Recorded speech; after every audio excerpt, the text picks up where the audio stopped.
nombre es Karina Hermosillo Ramírez y mi cargo es la síndica del municipio de Guadalajara. Bueno, y tengo un segundo nombre, que es Anaid, que usualmente no lo digo, pero ahora que entramos en confidencias, pues también. Yo nací aquí en Guadalajara, mi familia es también de aquí de Guadalajara y prácticamente he vivido toda mi vida aquí. En algunos momentos salí de la ciudad, salí del país por temas de formación académica, pero soy originaria de aquí.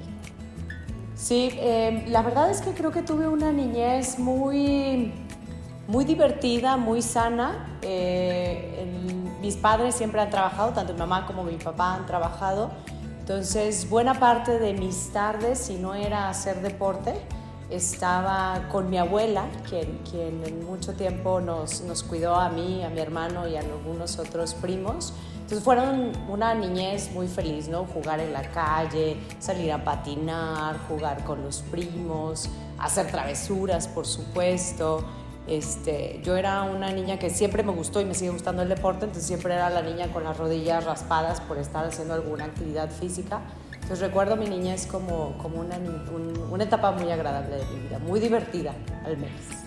Mi familia es una familia grande, inicia tanto con mis abuelos maternos como paternos, son familias grandes, son familias que tienen de parte de mi mamá, son 10 hijos, de parte de mi padre son 7 hijos, entonces son familias grandes.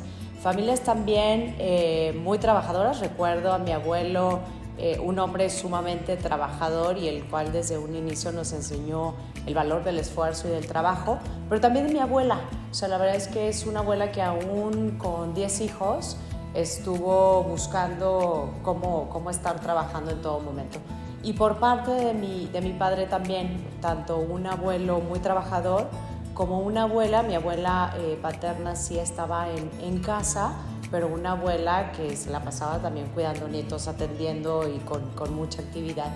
Ya mi familia es un poco mi familia directa más pequeña, solamente tengo un hermano y mi familia pues más o menos siguió los pasos de mi madre y de mi padre, pues también yo solamente tengo un par de chiquitines, una niña y un niño y somos pues ya familias mucho más pequeñas a las que tradicionalmente eran o a las que nos enseñaron los abuelos en su etapa.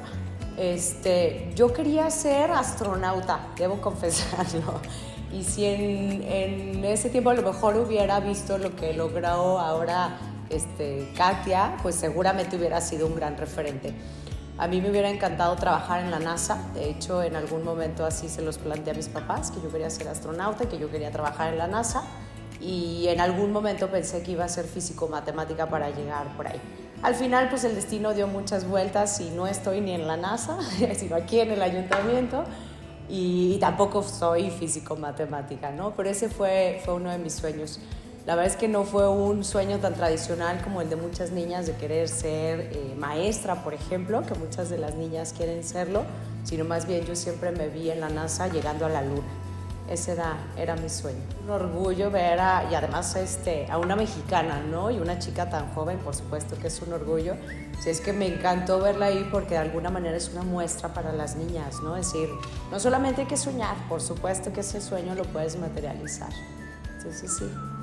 Mira, afortunadamente tuve la oportunidad en cuanto estaba por concluir la preparatoria y ya tenía que elegir mi carrera, tuve la oportunidad de irme a la Ciudad de México y estar como visitante por un periodo, por las vacaciones de prepa, en uno de los laboratorios de la UNAM en esa época. Algún contacto de mi madre, mis padres, nos abrieron las puertas para que yo viera realmente qué es lo que se trabajaba. La verdad es que muy apasionante, todo lo que hacen ahí es muy apasionante, sin embargo, a mí me hacía falta salir del laboratorio. O sea, la verdad es que fue muy atractivo todo lo que pude ver que ellos hacían y realmente solo ver, porque mi colaboración ahí era prácticamente nula. Pero fue muy interesante conocerlo, pero me faltaba este otro elemento de poder tener contacto con la ciudadanía. Y ahí fue cuando cambió, o sea, sí seguía bajo la idea querer ser físico-matemática para de alguna manera encontrar algunas respuestas que pudieran beneficiar a la ciudadanía, a la gente, pero ya no desde la NASA o en la Luna, ¿no? Sino ya decía, bueno, desde aquí podemos empezar. Entonces, paulatinamente fue cambiando lo que yo quería estudiar. Y en algún momento también le pedí a mis padres la oportunidad de salir del país y conocer, porque no me sentía todavía lista para decidir mi carrera. Creo que es una decisión que nos tomamos muchas de las personas muy a la ligera, de qué vamos a estudiar para después ejercer en nuestra profesión, y parece que es un paso que damos en automático. Terminamos la prepa, entramos a la universidad y en ocasiones no reflexionamos ni pensamos tanto en lo que queremos hacer, lo que va a ser el resto de nuestra vida. Entonces en ese momento pedí a mis padres que me dieran oportunidad de seguir pensándolo, y algo que también me ha gustado son los idiomas. Entonces me dieron la oportunidad de poder tener más tiempo para pensar, pero sí me condicionaron de que algo tenía que hacer en mi tiempo para pensar. Y pues decidí continuar con el aprendizaje del idioma alemán, que ya más o menos había iniciado, y me fui a Alemania. En esa época, para poder solventar un poco mis gastos, me fui de niñera y estaba estudiando el alemán y también pensando qué quería hacer. Estando allá, pues como que dije, un año no ha sido suficiente, y me tomé 6 meses más, pero ya después en Inglaterra también para sacar algunas certificaciones en el idioma inglés, y después regresé. Y ahí fue cuando descubrí que sí me gustaba mucho ayudar a la gente, y que había muchas decisiones que se estaban tomando entre los gobiernos, entre los estados-nación, y que yo quería ser parte de eso. Y decidí estudiar en ese momento Relaciones Internacionales. A mi regreso ingresé al ITESO, ahí estudié la licenciatura, estudié Relaciones Internacionales, y al ir estudiando Relaciones Internacionales, pues nuevamente uno ingresa con ciertos sueños, y mi sueño era ser embajadora. Iba a ser embajadora, iba a empezar a tomar algunas decisiones o a ser partícipes de las decisiones que se tomaran en las Naciones Unidas, ¿no? Y al final, pues nuevamente en este ir avanzando, ir tomando, ir reconociendo algunas áreas, pues decía, no salgamos a dialogar con otros países, y lo que necesitamos es dialogar y arreglar y empezar a trabajar por México. Entonces, a partir de eso fue que más bien centré mi atención más en el tema de el Estado mexicano, su sistema político, y empezar a formarme en esa área. Al concluir de la universidad, empecé a tener algunas prácticas profesionales, que fue algo que algunos de mis profesores me recomendaron, en donde me decían, una vez que empieces a estudiar, trata de ir trabajando. No importa en dónde sea, hay trabajos que te van a ir formando en cómo interactuar con la gente, hay trabajos que van a ser de paso, hay trabajos que te van a abrir la puerta con otros actores, pero nunca dejes de trabajar, porque eso te va a ir ayudando a tener como el vínculo entre lo teórico con lo práctico. Entonces, afortunadamente le escuché a ese profesor y comencé a trabajar. Primero, y empataba mis estudios con mi trabajo. Mi primer trabajo fue ya en la carrera, ya no de niñera o de ayudante, pero ya en la carrera estuve trabajando en una asociación, en un organismo de la sociedad civil, que lo que buscaba era hacer una reforma a las Naciones Unidas, porque yo seguía muy clara que por ahí quería trabajar. Después, y esto combinándolo con los estudios, después brinqué a una asociación que ayudaba a desarrollar la industria aquí en la zona, específicamente la industria electrónica, y lo que nosotros buscábamos era ver cómo podíamos traer más empresas de principalmente Estados Unidos a establecerse aquí en México, y lo que nosotros queríamos era desarrollar la industria electrónica aquí en México y ver cómo desde gobierno, academia e industria podíamos potencializar al Estado. Una vez estando ahí y seguía estudiando, ahí permanecí un tiempo trabajando con ellos, y de alguna manera pues interactuaba entre gobierno, temas de asociaciones civiles y empresas. Cuando concluí mi carrera, sentí que me hacía falta una formación económica, al estar también tocando base ya no únicamente de los asuntos de gobierno, de los asuntos públicos, pues yo sentía que necesitaba también comprender y poder hacer un buen análisis económico, estadístico para lo que buscaban las empresas. Y en ese sentido fue que busqué tener una maestría que me complementara con esta formación y me fui a la Universidad de Guadalajara. En la Universidad de Guadalajara estudié una maestría que se llama precisamente en estudios económicos, y a la par busqué un intercambio en la Universidad Nacional de La Plata, en Argentina, para también estudiar cómo había una relación entre los temas económicos, políticos, sociales. Y bueno, permanecía nuevamente en este tema que yo recomendaría siempre, o les recomiendo mucho a los estudiantes que trabajen y que estudien. O sea, ahora con el nivel maestría trataba de estar trabajando y estudiando. Y al concluir, después de la maestría y también después de este trabajo, brinqué a la universidad. En la universidad estuve trabajando. Primero entré como apoyo a la investigación, como apoyo docente, y paulatinamente después de algunos años pues también empezar a yo generar algo a tener ya mis grupos de enseñanza como titulares, a coordinar algunos grupos de profesores y paulatinamente ir abriendo otros espacios. Ya en la universidad estuve coordinando una carrera que me apasiona, que es la carrera inicialmente se llamaba Ciencias Políticas, después hicimos una reforma al plan que me tocó empujar y la denominamos Licenciatura en Gestión Pública y Políticas Globales, y a la par estuvimos también empujando un nuevo protocolo de atención a la violencia de género en la universidad, ver cómo la universidad también iba atendiendo temas que de alguna manera pues las propias alumnas, las propias profesoras comenzaban a empujar, a exigir, y buscamos trabajarlo así. Entonces en esa época nosotros también elaboramos el que fue el primer protocolo de atención a la violencia de género en la universidad, y conformamos un primer grupo interdisciplinario que iba atendiendo, resolviendo cada uno de los casos que se iban presentando en la universidad. A la par con algunos colegas empezamos a hacer algunas capacitaciones y además algunas evaluaciones a gobiernos municipales. Lo que nosotros hacíamos era, en ocasiones evaluábamos algunos programas que ya habían sido implementados con la idea de buscar áreas de oportunidad o alguna manera de poderlos eficientar. Y por el otro lado también lo que hacíamos era capacitaciones para que pudieran acceder a fondos principalmente federales y pudieran obtener más recursos. Entonces ahí estuvimos colaborándolo así. A partir también de interés y del grado de, o cómo me fui paulatinamente involucrando también en temas de género, pues traté también de acompañar esta experiencia profesional con una formación académica. Entonces ahí la universidad nos apoyó para que estudiáramos, o para que yo pudiera estudiar en Flaxo, una universidad en México, y esta fue una segunda maestría sobre política pública y género. Y la idea era poder, pues por supuesto, acompañar estos temas de una forma mucho más adecuada e ir implementándolo mejor.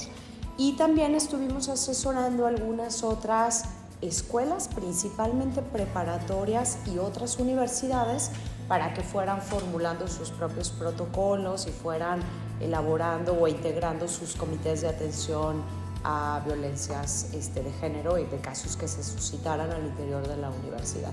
Entonces, pues así fue mi formación, y creo que me extendí un poco más de la pregunta que me habías planteado ya.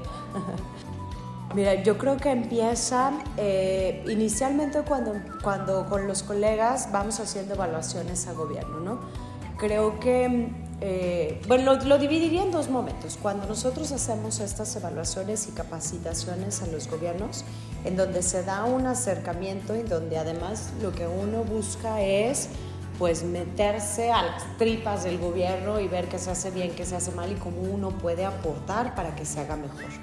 Ese con un interés genuino de que si en el gobierno se hacen las cosas cada vez mejor, a toda la ciudad nos va a beneficiar, independientemente del espacio en donde estemos. Si nos toca estar trabajando en uno o en otro espacio, ser gobierno o no ser gobierno, si se hace bien, a todos nos beneficia.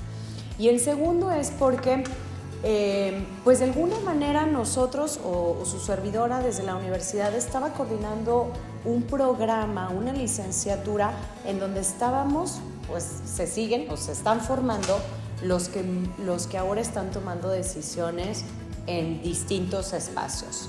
Entonces, yo algo que les decía siempre a los jóvenes, a las chicas que recién egresaban de la preparatoria y llegaban con su servidor a pedir información de qué se hacía en la carrera, siempre me decían, es que me dicen, por ejemplo, que la política es muy sucia, que no debe haber mujeres en la política, que no voy a lograr un cambio. Dice, claro que sí, o sea, por supuesto que lo puedes hacer y hay que trabajarlo y hay que estar. Si queremos hacer un cambio, ¿qué tenemos que hacer? Pues arremangarnos, ¿no? Ponernos listos y meternos. Desde afuera es más complejo.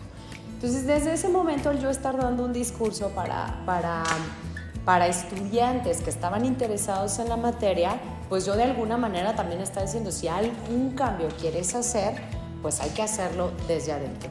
Cuando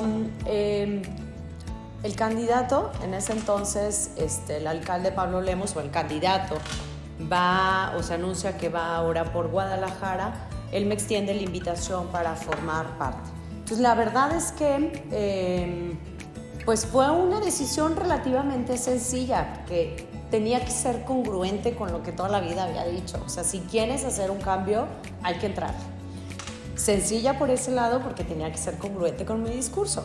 Compleja por el otro porque también la academia me apasiona, ¿no? Y porque en la academia yo también tenía el reto de ir formando a aquellos que iban a estar, aquellas chicas que iban a estar tomando estos espacios de toma de decisiones. Fácil también la decisión porque de alguna manera yo también iba a tener la oportunidad de poder dejar un legado. Complejo porque había que replantear muchas cosas que no estaban de momento en mi estructura de vida. Entonces, ahí fue cuando empezó a trabajar. Afortunadamente, cuando él me hizo la invitación, pues yo creo que, yo he creído que siempre tenemos personas que nos van acompañando y son mentoras o mentores de nuestra vida y de nuestras decisiones.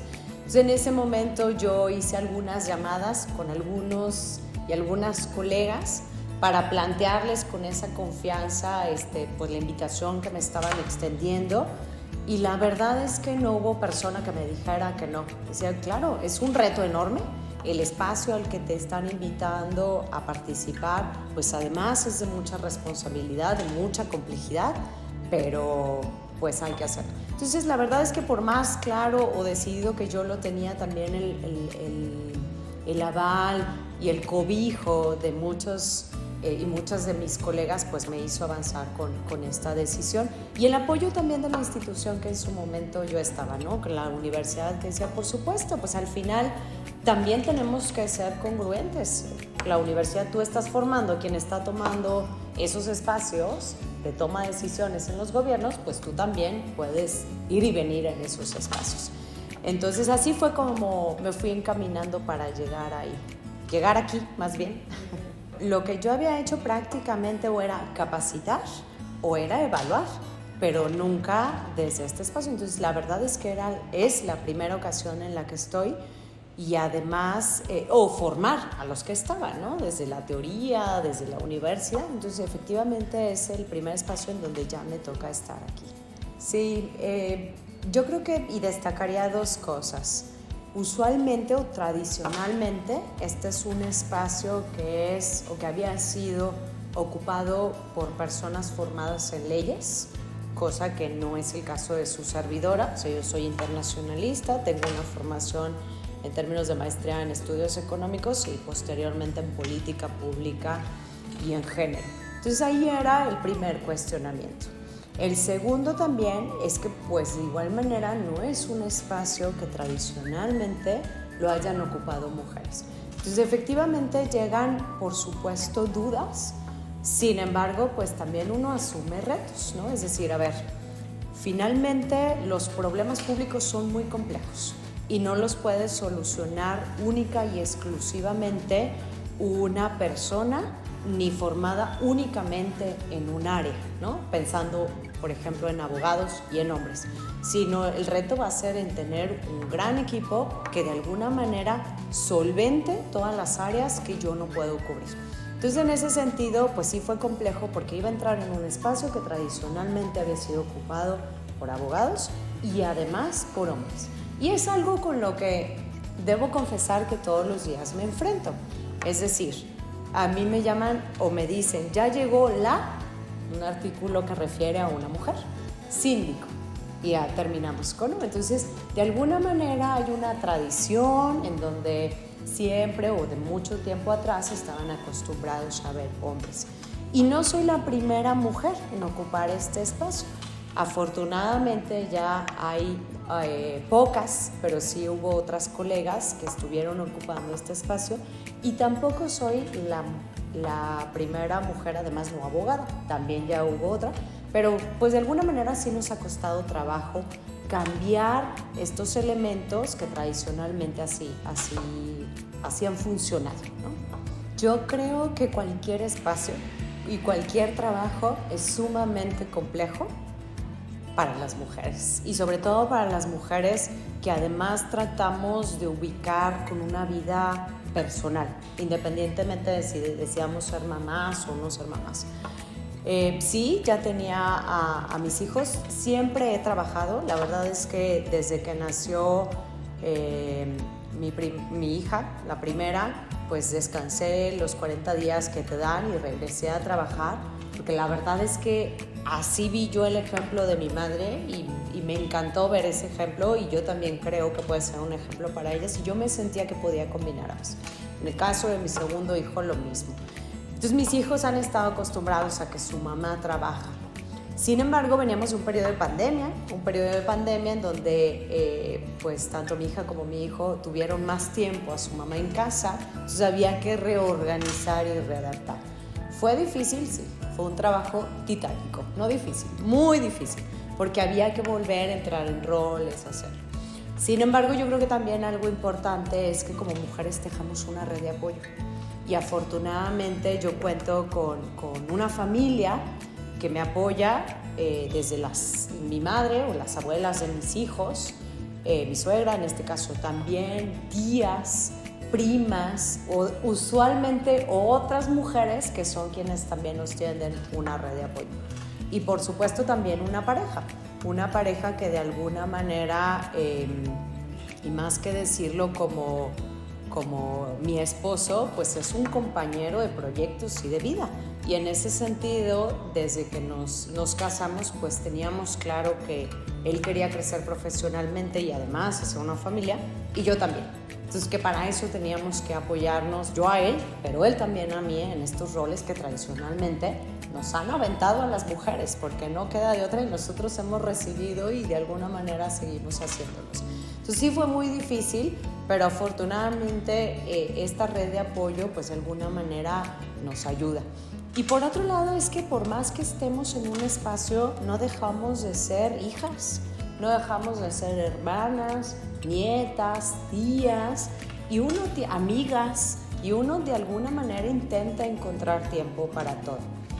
Ahí va, creo que ahí la llevamos, efectivamente el tiempo se reduce o la ojera crece, ¿no? Pero bueno, ahí vamos. Yo creo que, y más bien es algo desde el primer día que entré y que me lo propuse y además lo he compartido con las personas que me están acompañando en este espacio, en la sindicatura, que hay cosas que de alguna manera nosotros establecimos que íbamos a cambiar, a contribuir, a mejorar. Y que la cotidianidad se vuelve muy compleja, es decir, no siempre tenemos el tiempo para poder hacer lo que queremos hacer, sino que de alguna manera vamos sacando lo urgente, lo que nos va comiendo, el día a día. Y eso es algo que yo trato de recordarme todos los días y trato de recordarles a mi equipo. Que aquellas cosas que nos hablan del trabajo diario y cotidiano no nos hagan olvidar estos sueños con los que entramos. Y yo entré principalmente con 3 apuestas. La primera es efectivamente consolidar y seguir trabajando por una ciudad en donde todas las mujeres, niñas, adultas mayores, cada día tengamos más y mejores oportunidades, cada día nos sintamos mucho más seguras y que este espacio en donde nosotras estamos iniciando para poder brincar a la vida profesional y salir del espacio de lo privado para poder entrar al ámbito económico cada vez sea más parejo. Entonces esa es una de mis apuestas, poder construir un espacio cada vez más seguro para las mujeres. Segundo, por supuesto, también los temas de educación y principalmente con los niños. Si bien es cierto, el municipio tiene más limitado su actuar en temas de educación, yo sí creo que estas pequeñas acciones pueden ir contribuyendo. Ejemplos donde se puede llevar es temas de lectura. Y ahora, por ejemplo, como lo ha hecho Guadalajara, capital mundial del libro, ¿no? Cómo acercar a los niños un libro, pero además cómo llevarles la pasión de los libros. Ese es el otro tema de educación. Y el tema que también me apasiona es la transparencia y la rendición de cuentas. Es decir, lo que buscamos es que cada vez más ojos nos estén acompañando en nuestro trabajo. ¿Por qué? Porque de alguna manera el hecho de que nosotros estemos mostrando cómo hacemos, qué hacemos y para qué hacemos, le estamos mostrando a la gente todo lo que hacemos, para qué lo hacemos. Y si hay algo que se tiene que observar, que se tiene que mejorar, pues qué mejor que sean, por supuesto, las personas, los ciudadanos, quienes nos digan cómo debemos y podemos hacerlo mejor. Entonces, esos son mis 3 sueños. ¿Y hacia dónde pretendo hacer? Pues que haya un granito de arena y que de alguna manera ese trabajo que tuvimos por aquí se note en un cambio específicamente en esas 3 áreas. El primero que yo haría es que jamás dudemos de nuestra capacidad o de poder alcanzar nuestros sueños, ¿no? Ese es el primero. O sea, si nosotras mismas dudamos de nosotras, difícilmente vamos a lograr. El segundo es tratar de basar el esfuerzo y la preparación, que vayan avanzando de manera conjunta. Yo jamás pondría en duda que el trabajo o el esfuerzo de las mujeres, pero creo que en ocasiones sí nos hace falta ver cómo ese esfuerzo y ese trabajo diario lo podemos ir acompañando de capacitación y de formación para que cada vez podamos avanzar más. Y el tercero es tejer redes.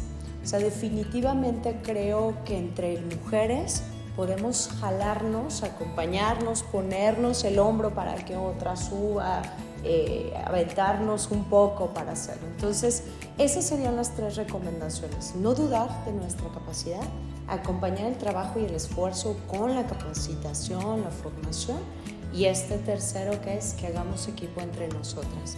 Y seguramente llegarán muchos otros aliados, pero creo que entre nosotras vale mucho la pena que nos ayudemos, nos empujemos y hagamos equipo. Hola, buenas tardes. Mi nombre es Karina Hermosillo. Soy la síndica del municipio de Guadalajara y los quiero invitar a que vean los videos en YouTube de esta entrevista que el día de hoy me realizó la Unión de Comerciantes del Mercado de Abastos. Pueden ver la entrevista completa en el canal de YouTube que se llama UCMA Abastos. Mucho gusto, buenas tardes.